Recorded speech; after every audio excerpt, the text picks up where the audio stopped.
과거는 흘러가 버리는 것이 아니라 저지대에 고여있다. 오늘 다루게 될 책 준파라히리의 저지대 뒷표지에 쓰인 문장입니다. 권여선 소설가의 이 책에 대한 서평 일부인데요. 제가 저번 시간에 지나간 슬픔에 새 눈물을 낭비하지 말라는 격언 얘기를 했었거든요. 지금 이 순간이 아닌 과거와 미래는 실체가 없다. 이런 얘기를 한 뒤라 괜히 더 신경이 쓰였습니다.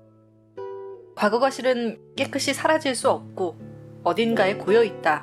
이렇게 말하는 저지대라는 소설의 메시지 역시 부정하기는 힘들죠. 장장 4대에 걸친 가족사 형제의 그 네트워크 안에 운명처럼 얽히게 된 한 여인, 이들을 둘러싸고 놓아주지 않는 사회라는 또 다른 울타리. 이 모든 것들을 설명할 수 있는 단어는 운명이라는 한마디가 아닐까 싶기도 하고, 인생이란 결국 얼마나 자연스럽게 이 모든 변화를 받아들이느냐, 수용에 달려있다는 생각이 들기도 했습니다. 오랜만에 대하드라마 느낌이 나는 장편소설 읽어봤는데요. 빠져들 수 있을까 걱정한 것이 무색할 만큼 자연스럽게 빨려 들어가는 그런 멋진 책입니다. 준파라히리의 저지대 맛보기로 먼저 만나보시고 다음 편에선 책 이야기 더 해보겠습니다. 출판사 마음산책, 서창렬 옮김, 준파라히리의 저지대입니다.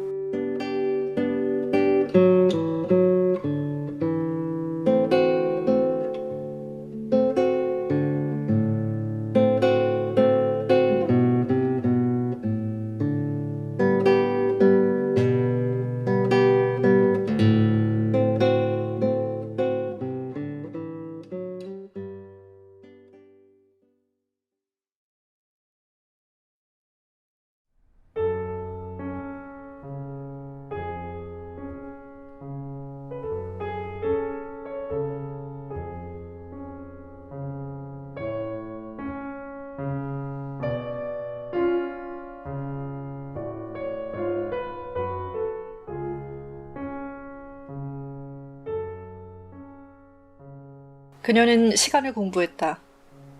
이제는 시간을 이해하고자 했다. 자신의 질문과 생각들로 공책을 채웠다. 시간은 물리적 세계에 독립적으로 존재하는가? 아니면 마음의 이해력 안에 존재하는가? 시간은 오직 인간만이 인식하는가? 어떤 짧은 순간이 몇 시간이나 되는 것처럼 부풀려지고 1년에 해당하는 긴 시간이 단 며칠로 줄어드는 건 무엇 때문일까? 짝을 잃거나 먹잇감을 죽일 때 동물도 시간의 흐름을 인식하는가? 힌두 철학에서는 신 안에 과거, 현재, 미래의 세 시제가 동시에 존재한다고 했다. 신은 시간을 초월하는 존재이지만 시간은 죽음의 신으로 인격화되었다. 데카르트는 세 번째 성찰에서 신은 연속적인 매 순간마다 육신을 재창조한다고 말했다. 그러므로 시간은 지속의 형식이다. 지구상에서 시간을 특징 짓는 것은 태양과 달이다. 태양과 달의 회전이 낮과 밤을 구분하며 이는 시계와 달력으로 이어졌다. 현재는 계속해서 명멸하는 점이었다. 반짝이다 약해지는, 살아있는 것도 아니고 죽은 것도 아닌 것이었다. 현재의 지속시간은 얼마일까? 1초? 그 이하? 현재는 항상 변했다. 현재를 생각하는 동안 현재는 사라졌다. 캘커타에서 가져온 공책에는 우다연이 고전 물리학의 법칙에 대해 적어둔 것이 있었다. 뉴턴의 이론에서 시간은 저절로 균일한 속도로 흐르는 절대적 실체였다. 아인슈타인은 시간과 공간이 서로 얽혀있다는 이론을 펼쳤다. 아인슈타인은 입자와 속도의 관점에서 시간을 설명했다. 동시에 일어나는 사건의 관련성을 체계화한 것이었다. 시간 역전 불변성이라 부르는 것으로 입자의 운동이 정확히 규정되면 앞으로 가는 것과 뒤로 가는 것 사이에 본질적인 차이가 없다고 했다. 미래는 뇌리를 떠나지 않고 불안감을 안겨주었지만 한편으로는 그녀를 살아있게 했다. 미래는 자양분이면서 동시에 약탈자였다. 매번 새해는 새 일기장과 함께 시작했다. 일기장은 인쇄되고 재본된 형태의 시계라 할 수 있었다. 가오리는 일기장에 자신의 기분이나 느낌을 기록하지 않았다. 대신 장문의 초고를 쓰거나 금전 출납부 용도로 사용했다. 어렸을 때조차도 일기장에 아직 펼치지 않은 각 페이지에는 불안의 그림자가 드리운 아직 경험하지 않은 사건들이 들어있었다. 어둠 속에서 계단을 오르는 것 같은 느낌이었고 12월이 다시 온다는 증거가 어디 있어? 같은 의문이 일기도 했다.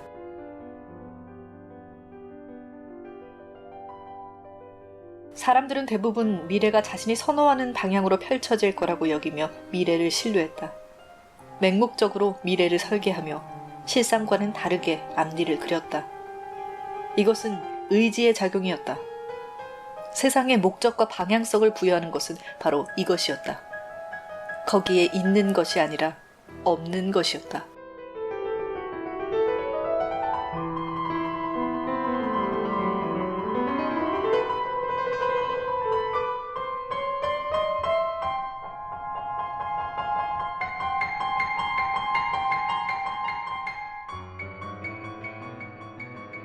그리스인들은 미래에 대한 분명한 개념이 없었다. 그들에게 미래란 결정할 수 없는 것이었다. 아리스토텔레스의 가르침에 따르면 인간은 내일 해전이 있을 거라는 것을 결코 확실히 말할 수 없다. 무지와 희망 속에서 의도적으로 기대를 하는 것. 이것이 대부분의 사람이 살아가는 방식이었다. 시부모님은 자식을 위해 증축한 집에서 수바시와 우다얀이 나이 들어갈 것으로 기대했다. 그분들은 수바시가 톨리건지로 돌아와 다른 여자와 결혼하기를 원했다. 우다얀은 사회 자체가 바뀌기를 바라며 미래를 위해 자신의 생명을 바쳤다. 가오리는 2년이 채 안 되는 기간이 아니라 언제까지나 그와 함께 결혼 생활을 꾸려가기를 바랐다. 수바시는 로드 아일랜드에서 그와 가오리와 벨라가 한 가족으로 지내기를 바랐다. 가오리가 벨라의 엄마이자 그의 아내로 남기를 바랐다. 때때로 가오리는 벨라식 시간 개념에서 위안을 얻었다. 벨라에 따르자면 우다야는 전날에 여전히 살아있었을 것이고 가오리는 여전히 그와 결혼한 상태였을 것이다.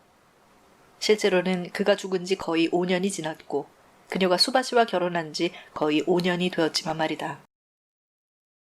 경찰이 우다얀을 잡으러 왔던 날 저녁에 그녀가 테라스에서 보았던 장면은 이제 자신의 시야에 구멍을 만들어 놓았다. 공간이 시간보다 더 효과적으로 그녀를 가렸다. 마치 그걸 보려면 그녀의 시선이 바다와 대륙을 가로질러야 한다는 듯이 로드 아일랜드와 톨리건지 사이의 엄청난 거리가 그녀의 눈을 가린 것이다. 먼 거리가 그 순간들을 멀어지게 하고 점점 더 안 보이게 하고 이윽고 보이지 않게 만들었다.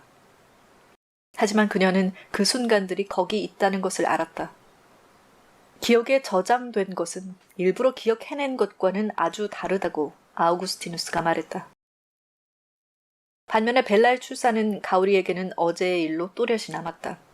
그 여름날 저녁의 일이 방금 전에 일어난 것처럼 생생한 장면으로 떠올랐다. 그녀는 병원으로 가는 도중에 쏟아진 비를 떠올렸다. 자기 옆에 선 간호사의 얼굴, 창밖의 정박지 풍경, 피부에 닿는 환자복의 느낌, 손목에 꽂히는 주사바늘도 떠올렸다. 처음으로 벨라를 안고 바라보았던 게 바로 어제 같았다. 무거운 태아가 갑자기 빠져나간 것을 기억했다. 그처럼 또렷해 보이는 존재가 그토록 오래 자기 안에서 생명을 유지하다가 나왔다는 사실에 크게 놀랐던 것을 기억했다. 정우의 유치원으로 다시 가서 벨라를 데려왔다. 그 일은 언제나 그녀의 몫이었고 수바시의 몫이었던 적은 없었다. 수바시는 80km쯤 떨어진 뉴베드퍼드에서 박사후 과정을 밟았다. 특별한 일이 없는 한 일정한 시간에 집을 나섰고 일정한 시간에 집에 돌아왔다. 그 사이의 모든 시간에는 가오리가 벨라를 책임졌다. 그녀는 벨라가 자신의 사물함에 앉아있는 것을 보곤 했는데 가오리의 눈에는 사물함이 수직으로 세운 조그만 관처럼 보였다. 벨라는 웃옷을 입고 친구들과 함께 줄을 서서 기다렸다. 벨라는 몇몇 다른 아이들과는 달리 가오리의 품으로 뛰어오지 않았다. 그 아이들은 엄마에게 달려가 자기가 꾸민 구깃구깃해진 그림이나 나뭇잎을 모아 풀로 종이에 붙인 것을 보이며 칭찬을 받았다. 그러나 벨라는 일정한 걸음으로 차분히 걸어와 점심으로 무얼 만들어줄 것인지 묻거나 이따금 왜 아빠는 오지 않느냐고 물었다. 다른 아이들은 부모를 보자마자 유치원에서 있었던 일들을 미주알 고주알 제잘거렸지만 벨라는 엄마에게 말하지 않았다. 그녀는 벨라를 데리고 아파트로 돌아왔다. 현관에서 수바시와 함께 쓰는 미트라라는 라벨이 붙은 우편함을 열었다. 캘커타에서는 나무 상자에 가는 붓으로 조심스럽게 이름을 썼다. 그러나 이곳에서는 이름을 급하게 갈겨 써서 붙였으며 한두 개의 흠집이 많은 금속 우편함 문에는 아무 이름도 없었다. 그녀는 고지서와 수바시가 구독하는 과학 잡지, 식료품 가게에서 보내준 쿠폰을 꺼냈다. 그녀 앞으로 오는 우편물은 거의 없었다. 가끔 마나시에게서 편지가 올 뿐이었다. 그 편지는 조부모님의 아파트에서 함께 공부했던 마나시와 우다얀을 생각하게 하고 그게 인연이 되어 서로 알게 된 우다얀과 가오리를 생각나게 했기에 그녀는 편지를 읽는 게 망설여졌다. 그녀가 손에 쥐고 힘껏 읽겠던 시간은 아무런 실체도 남기지 않았고 다만 피부에 보호막 같은 시간의 잔해만 남겼다. 마나시로부터 그리고 도서관으로 오는 국제적인 신문으로부터 몇 가지 소식을 접했다. 처음에는 무슨 일이 일어나고 있는지 마음에 그려보려 했다. 그러나 정보가 너무 단편적이었다. 너무 많은 사람의 피가 이전의 핏자국을 덮었다. 카누 사냘은 살아있지만 감옥에 있었다. 차루 마줌다르는 은신처에서 붙잡혀서 랄 바자르에 있는 교도소에 수감되었다. 그는 벨라가 태어난 그해 여름에 캘커타에서 경찰에 감금되어 있다가 죽었다. 우다연의 수많은 동지들이 아직 감옥에서 고통을 당하고 있었다. 캘커타의 현 주지사인 시타르타 샹카르 레이는 의회의 지지를 받았다. 그는 그동안 죽은 사람에 대해 조사를 벌이는 것을 거부했다. 그 운동에 관한 소식은 이제 서구의 몇몇 저명한 지식인들의 관심을 끌었다. 시몬 드 보부아르와 놈 촘스키가 수감자들의 석방을 요구하며 네로의 딸에게 편지를 보냈다. 하지만 부패와 실패한 정부 정책에 반발하는 항의 시위가 거세지자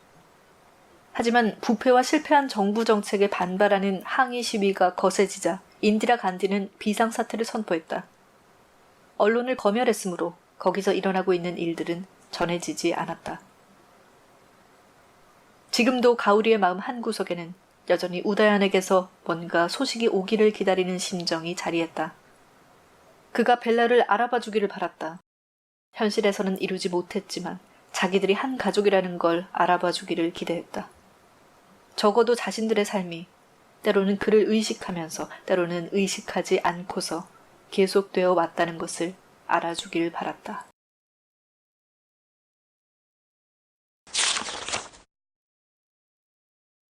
벨라와 함께 있으면 시간이 흐르지 않는 것 같았다. 그래도 하루의 끝 무렵에는 하늘이 어두워졌다. 그녀는 아파트의 완전한 정적을 의식했다. 자신과 벨라가 공유한 고립감으로 가득 찬 것을 느꼈다.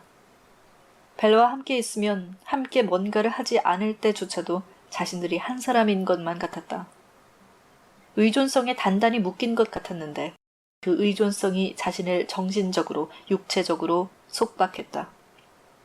때로는 너무 얽혀있고 동시에 너무 외롭다는 느낌이 들어 공포스러웠다. 평일에는 버스 정류장에서 벨라를 만나 집으로 데려오자마자 곧장 부엌으로 가서 방치해둔 아침 식사 그릇들을 설거지했다. 그런 다음 저녁을 준비하기 시작했다. 쌀을 식사량에 알맞게 덜어내서 조리대에 놓인 냄비에 넣고 물을 부었다. 양파와 감자 껍질을 까고 렌즈콩에서 이물질을 추려내고 나서 또 하루의 저녁 식사를 준비했으며 그러고 나면 벨라에게 밥을 먹였다. 가오리는 상대적으로 어렵지 않은 이런 집안일이 왜 그리도 가혹하게 느껴지는지 도무지 이해할 수 없었다. 일을 끝내고 나면 왜 그들이 자신을 고갈시키는지 이해가 되지 않았다. 그녀는 수바시가 오기를 기다렸다. 수바시에게 아이와 일을 맡기고 아파트를 떠나 수업에 들어가거나 도서관에 공부하러 갈 수 있기를 기다렸다. 아파트에는 그녀가 공부할 장소가 없었고 문을 닫고 있을 공간이 없었고 자신의 물건을 놓아둘 수 있는 책상이 없었기 때문이다. 그녀는 수바시가 학교에서 일을 하느라 집에 빨리 오지 않는 것이 못마땅했다. 왔다 갔다만 하고 그 이상 다른 융통성은 없는 능력이 못마땅했다. 그가 아침에 실험실로 떠나기 전에 잠깐 벨라와 즐거운 시간을 갖는 것을 억울하게 여겼다. 그가 해양학 학술회의에 참석하러 또는 바다에 나가 조사활동을 하러 2, 3일 동안 집을 비우면 그녀는 분하게 여겼다. 그의 잘못이 결코 아닌데도 그가 나타나면 이따금 얼굴을 보는 게 거의 참을 수 없을 정도였으며 처음에 자신을 그에게로 이끌었던 그의 목소리도 견디기 힘들 지경이었다. 그녀는 벨라와 함께 저녁을 일찍 먹기 시작했다. 수바시의 저녁은 가스레인지 위에 남겨놓았다. 그래서 그가 집에 오면 가오리는 지체하지 않고 토트백을 챙겨 들고 나갈 수 있었다. 초저녁의 시원한 공기가 얼굴에서 느껴졌다. 봄철이면 날이 밝았고 가을에는 어둡고 추웠다. 처음에는 수업이 있는 저녁에만 그러더니 나중에는 평일 저녁마다 그들을 벗어나 도서관에서 시간을 보냈다. 수바시는 벨라와 함께 시간을 보내는 게 좋아서 그렇게 하는 것을 용인했다. 그래서 가오리는 자신에게 적대감을 불러일으킬 만한 행동을 전혀 하지 않은 남자로부터 그리고 적대감이라는 말의 뜻도 모르는 벨라로부터 적대감을 사고 있다는 느낌을 받았다. 그러나 가장 큰 벌은 자신의 내부에 존재했다. 그녀는 자신의 감정이 창피했다. 그뿐 아니라 우다얀이 자신에게 남긴 마지막 과제, 벨라를 키우는 긴 세월의 과제가 자신의 인생에 의미를 가져다 주지 않는다는 사실이 두려웠다. 처음에는 이것은 제자리에 두지 않아 찾지 못하는 물건 같은 것이라고 생각했다. 소파의 틈새에 끼어 있거나 신문지 뭉치 위에 얌전히 놓여 있다가 몇 주 후에 나타나는 가장 아끼는 펜 같은 것이라고 생각했다. 그런 것은 일단 찾으면 다시는 시야에서 놓치지 않는다. 제자리에 놓이지 않은 그런 물건을 찾으려 하는 것은 상황을 악화시킬 뿐이었다. 충분히 오래 기다리면 자연스레 찾아질 거라고 그녀는 속으로 생각했다.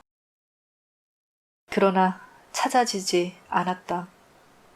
5년이 지난 지금 벨라와 함께 보낸 그 많은 시간, 그 많은 세월에도 불구하고 그녀가 예전에 우다얀에게 느꼈던 사랑은 좀처럼 복원되지 않았다. 오히려 갈수록 심해지는 무감각이 자신을 망가뜨리고 악화시켰다. 이 세상의 다른 모든 여자들이 별다른 노력 없이 해내는 것을 그녀는 하지 못했다. 고통스럽게 애쓰는 모습을 보이지 않아야 할 것들을 자신은 하지 못했다. 그녀를 오래 곁에 두고 키우지 않은 자신의 엄마조차도 자신을 사랑했다. 그건 의심할 여지가 없었다. 그러나 가오리는 이미 자신이 벨라에게 다가가 꼭 붙잡는 게 불가능할 만큼 멀어져 버린 게 아닐까 두려웠다. 우다얀에 대한 그녀의 사랑도 쉽게 알아볼 수 있거나 온전한 게 아니었다. 그 생각을 하면 언제나 화가 모락모락 피어올랐다. 무기력하게 짝짓기를 당한 곤충 같은 느낌이 들었다. 살 수 있었을 텐데 죽어버린 것이 화가 났다. 그녀에게 행복을 가져다 주었다가 빼앗아 가버린 것이 화가 났다. 그녀를 신뢰한다면서 결과적으로는 그녀를 저버린 것이 화가 났다. 희생의 가치를 믿었으면서도 결국에는 매우 이기적이었던 것이 화가 났다. 그녀는 이제 더 이상 우다얀의 흔적을 찾지 않았다. 그가 방 안에 머물며 책상에 앉아 공부하는 그녀의 모습을 어깨 너머로 보고 있다는 느낌이 언뜻 들었지만 이제는 그게 위안이 되지 않았다. 그를 생각하지 않고 그에 관한 기억도 떠올리지 않는 게 가능한 날이 많아졌다. 그의 어떤 면도 이곳 미국까지는 오지 않은 것이었다. 벨라를 별 문제로 친다면 그는 이곳에 있는 그녀와 함께 하기를 거부했다.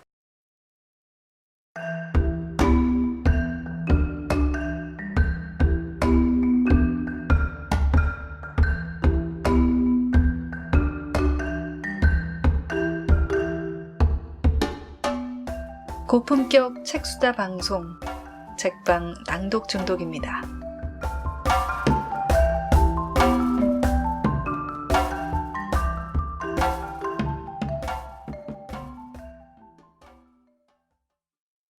저녁을 먹고 식탁을 치우고 설거지를 끝냈을 때 벨라는 드라이브를 하고 싶다고 했다. 어디로? 포인트 주디스에서 해넘이를 보고 싶어요. 좀 쉬어야 하지 않아? 전 힘이 넘쳐요. 같이 안 가실래요? 그러나 그는 보스턴까지 갔다가 돌아온 터라 피곤해서 다시 나가고 싶지 않다고 말했다. 그럼 혼자 갈게요. 내가 운전해서? 어쩔 수 없었다. 16살 때부터 운전을 한 벨라는 운전 솜씨가 좋았지만 지금은 걱정스러웠다. 벨라가 자기 시야에서 사라지지 않게 하고 싶다는 비이성적인 충동이 일었다. 자동차 열쇠를 건넬 때 벨라가 고개를 저으며 말했다. 조심할게요. 조금만 있다 돌아올게요. 그들은 1년 동안 서로 보지 못했지만 벨라가 같이 가자고 말하긴 했지만 벨라가 자신이 말한 것에 대해 혼자서 생각해 볼 필요가 있을 것 같았다. 수바시는 그런 느낌을 받았고 아마 벨라도 그런 마음이었을 것이다. 그는 외등을 켰다. 그러나 벨라가 떠난 뒤 실내에 앉아있으니 마음이 차분해졌다. 하늘빛이 흐릿해졌다가 점점 더 어두워지는 것을 지켜보았다. 나무의 실루엣이 검어지고 배경과 뚜렷이 대비되었다. 바깥 풍경은 질감이 없는 2차원으로 보였다. 몇 분이 더 지나자 풍경의 윤곽을 밤하늘과 구별할 수 없었다. 가오리는 벨라를 두고 떠났다. 그러나 그는 자신의 결함이 더 크다는 것을 알았다. 적어도 가오리의 행동은 정직했으며 최종적이었다. 비겁하지 않았고 지속적이지 않았고 수바시처럼 벨라의 신뢰에 몰래 달라붙어 살지는 않았다. 그런데 이 아이는, 그들의 아이는 이제 엄마가 되기로 결심했다. 수바시는 벨라가 가오리와는 다른 엄마가 되리라는 것을 이미 알았다. 벨라가 아이를 임신한 것을 뿌듯해하고 편안해한다는 것을 느꼈다. 아빠가 누구인지 밝히지 않으려 하고 아이를 아빠 없이 키우려는 벨라의 고집. 수바시는 이 걱정을 떨칠 수가 없었다. 그러나 그를 당황스럽게 한 것은 벨라가 편모가 될 거라는 점이 아니었다. 벨라가 따르고자 하는 본보기가 자신이라는 점, 자신이 벨라에게 감화를 주는 사람이라는 점이 당황스러웠다. 오래전에 벨라와 나누었던 대화가 기억에 떠올랐다. 왜 아빠가 둘로 안 보여? 그의 맞은편에 앉은 벨라가 물었다. 그 질문에 그는 깜짝 놀랐다. 처음에는 무슨 말인지 이해하지 못했다. 나는 눈이 2개잖아. 벨라가 계속 말했다. 그런데 왜 아빠가 하나밖에 안 보여? 순진한 질문이었고 똘똘한 질문이었다. 6살이나 7살 때였다. 그는 벨라에게 사실은 각각의 눈이 약간 다른 각도에서 서로 다른 영상을 받아들인다고 말했다. 벨라가 직접 볼 수 있도록 벨라의 한쪽 눈을 가렸고 이어서 다른 쪽 눈을 가렸다. 그가 앞뒤로 움직이며 둘로 보였을 것이다. 그는 뇌가 그 2개의 영상을 하나로 결합한다고 말했다. 같은 것을 서로 맞추고 다른 것을 보태서 그 둘을 가장 좋게 만든다고 했다. 그럼 나는 내 눈이 아니라 뇌로 보는 거네? 벨라는 이제 마음으로 보아야 할 것이다. 그가 말하려는 것을 어떤 식으로든 처리해야 할 것이다. 1시간쯤 뒤 그가 여전히 어둠 속에 앉아있을 때 차가 오는 소리가 들렸다. 급하게 브레이크를 밟는 날카로운 소리가 들렸고 이어 차 문이 가볍게 턱 닫히는 소리가 들렸다. 그는 출입구로 걸어가서 벨라가 초인종을 누르기 전에 현관문을 열었다. 나방이 달라붙은 방충망을 통해 벨라를 보았다. 그 사실을 말해주면 벨라가 얼마나 놀라고 속상해할지 그는 오랫동안 걱정했다. 그런데 지금은 벨라가 임신한 아이 때문에 걱정이 2배가 되었다. 벨라는 안정을 찾아서 그에게로 돌아왔다. 지금은 최악의 시기였다. 그렇다고 해서 다른 때를 기다릴 수는 없었다. 벨라의 몸속에 있는 또 다른 세대의 존재는 새로운 시작을 강요했다. 또한 끝을 요구했다. 그는 우다얀을 대체해서 벨라의 아버지가 되었다. 하지만 그와 똑같은 은밀한 방법으로 할아버지가 될 수는 없었다. 벨라가 가오리를 미워하는 것처럼 지금 그를 미워할 것만 같았다. 벨라가 결혼하지 않았기 때문에 그는 벨라를 상징적으로든 다른 방식으로든 다른 남자에게 넘겨주지 않았다. 그러나 자신이 지금 막 하려는 게 바로 이것이라고 수바시는 생각했다. 그는 벨라를 우다얀에게 돌려줄 마음의 준비를 했다. 벨라가 수바시 자신에게 돌아오고 싶어하는 바로 이때에 벨라를 밀어젖힐 준비를 했다. 벨라가 떠나버릴 위험을 무릅썼다. 아빠 뭐해요? 벨라가 팔을 휘저어 날벌레를 쫓아내며 집 안으로 들어오면서 말했다. 벌써 시간이 꽤 됐어요. 왜 불을 다 꺼놓았어요? 왜 여기 이렇게 서 있는 거예요? 입구가 어두워서 벨라는 그의 눈에 이미 맺힌 눈물을 보지 못했다. 그들은 밤새 자지 않았다. 수바시는 날이 다시 희붐해질 때까지 설명하려고 애썼다. 난 내 아빠가 아니다. 그럼 누구예요? 내 의붓아버지, 내 큰아버지, 그 둘 다. 벨라는 믿으려 하지 않았다. 그에게 무슨 일이 일어났다고 생각했다. 정신이 좀 이상해졌거나 뇌졸중이 찾아온 것인지 모른다고 생각했다. 벨라는 소파에 앉은 수바시 앞에서 무릎을 꿇은 채 그의 어깨를 움켜쥐고 얼굴을 가까이 마주했다. 그 얘긴 이제 그만. 벨라가 말했다. 그는 벨라의 손에 꽉 잡힌 채 무기력하게 앉아 있었다. 그런데도 자신이 벨라를 때린 것 같은 느낌이 들었다. 수바시는 어떤 물리적 타격보다도 더 가혹한 진실의 무자비한 힘을 잘 알았다. 동시에 자신이 이보다 더 애처롭고 나약하게 여겨진 적은 없었다. 벨라는 그에게 소리 지르며 왜 이 얘기를 여태 해주지 않았느냐고 물었다. 분노한 몸짓으로 그를 소파의 등받이로 밀쳤다. 그런 다음 울기 시작했다. 벨라는 그가 지금 느끼는 대로 마치 그가 갑자기 벨라 앞에서 죽은 것처럼 행동했다. 그가 소생하기를 바라며 그를 흔들기 시작했다. 마치 그는 지금 껍데기뿐인 것처럼, 벨라가 알던 사람은 각오 없는 것처럼 그렇게 흔들어댔다.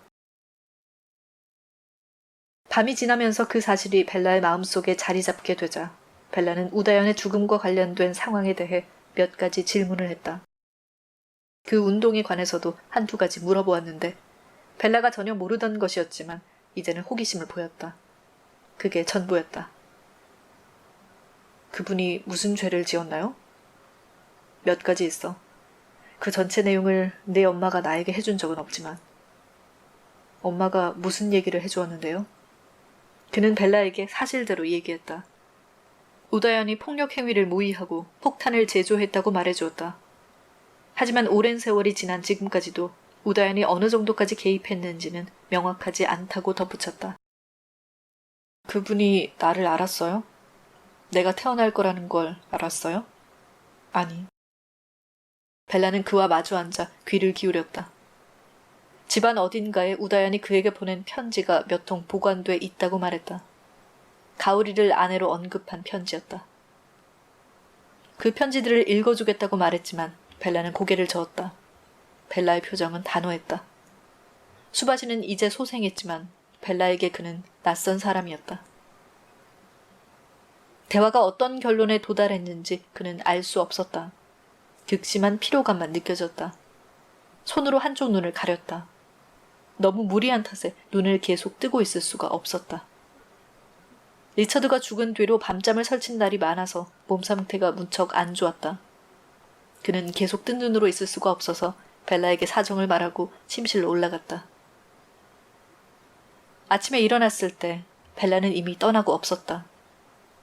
그의 마음 한구석에서는 그럴 거라는 것을 알고 있었다. 자신이 사실을 털어놓은 뒤로 벨라가 집에 그대로 있게 하는 방법은 벨라를 집에 묶어두는 수밖에 없을 터였다. 그렇지만 그는 벨라의 침실로 달려가 보았다. 잠자리에 들었다가 일어나 자리를 정돈한 흔적이 있었지만 벨라가 올 때 가지고 온 가방은 보이지 않았다. 아래층 부엌의 조리대 위 과일이 가득 든 그릇들 사이에 전화번호부가 놓였는데 읍내에서 영업하는 택시 회사가 포함된 페이지가 펼쳐져 있었다.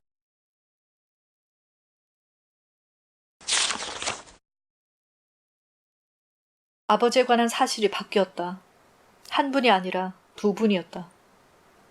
임신 중인 자신이 보지 못하고 알지 못하는 존재와 결합되어 있는 것처럼 다른 아버지와도 그렇게 결합되었다.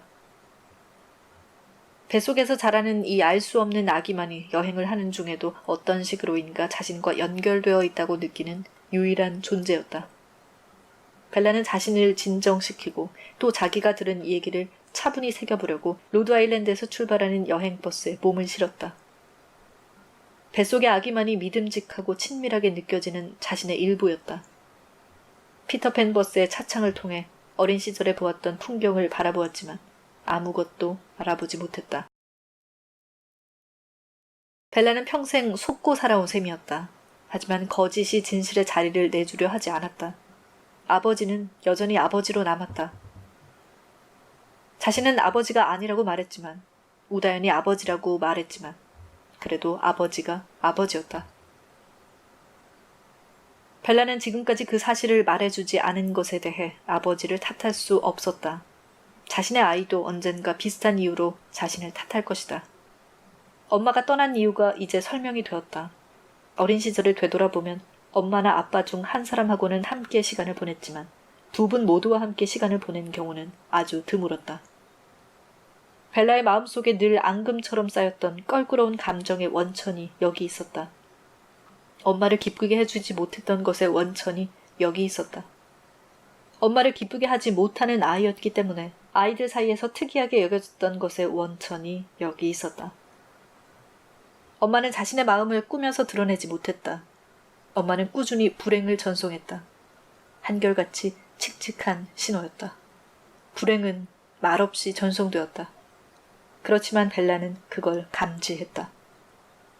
움직일 수 없는, 극복할 수 없는 산이 있다는 것을 느껴 알듯이. 이제 두 번째 아버지를 알게 되었다. 아버지는 어렸을 때 손가락으로 가리키며 밤하늘에 뜬 새 별을 가르쳐 준 것처럼 그분을 벨라에게 알려주었다. 밤하늘의 별처럼 고요한 빛을 내며 항상 거기 있었던 존재였다. 죽었지만 벨라에게는 새로이 살아났다. 자신을 만들었으나 한편으로는 아무런 영향을 미치지 않은 존재였다. 벨라는 톨리건지의 집에 있던 사진을 흐릿하게 기억했다. 영수증 뭉치 위쪽으로 벽에 걸린 사진이었는데 때가 타고 빛이 바랜 나무 액자에 담긴 웃는 얼굴의 사진이었다. 할머니가 벨라에게 아빠라고 말해준 사진, 나중에 아빠가 우다연의 사진이라고 말한 젊은 시절의 사진이었다. 벨라는 그 얼굴을 구체적으로 기억하지는 못했다. 자신의 아빠가 아니라는 말을 들은 뒤로는 관심을 기울이지 않았다. 벨라는 그해 여름에 엄마가 캘커타에 같이 가지 않은 이유를 이제 알았다.